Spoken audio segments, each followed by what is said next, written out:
Го затвори избирачкиот список и се покажа дека нема фантомски гласачи, односно нема никаква бројка од 500.000 гласови кои што се фантоми. Некои политички партии токму фантомите ги користеа за одложување на изборите. Дали сметате дека тоа беше намерно, правено за да се одложат избори, да се Мислам дека е намерно тоа, али не 100%. Неке 90% е намерно направено, 10% не. Така, дали вие познавате некој што беше фантомски гласач? Не еден. Нема од каде знам, да. Тоа треба да се знае по список тоа како и што е, нема појма. Дали сметате дека тој направи голема штета на државата? Да. 60% голема штета на државата. Ова ќе трае долго дека се прави, али сега е прашање на изборите кој ќе победи.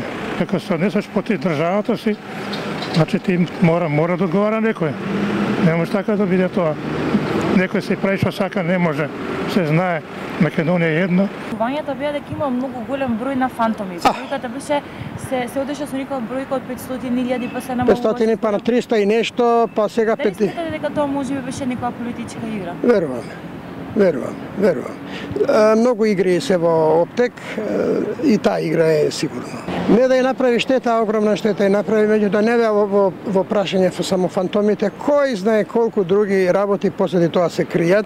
Ево гледате и самиот лидер на СДС, неговите следбеници околу се судски прогонувани или имаат кривични пријави против нив или се сомневаат во нивната исправност и така натака. Кризата навистина долго трае. Многу постојат збрки во нашиот општествен систем и мислам дека многу работи се невестинити во сето тоа, али што е како, стварно треба човек да биде многу повеќе упатен во тоа, па да донесе евентуално некоја поправилна оценка, нели. А овие 2 години последни е тоа кулминација некоја, нели, така да сигурно дека има негативни последици по сите сфери, нели. Општествени, а највише по обичниот човек, нели.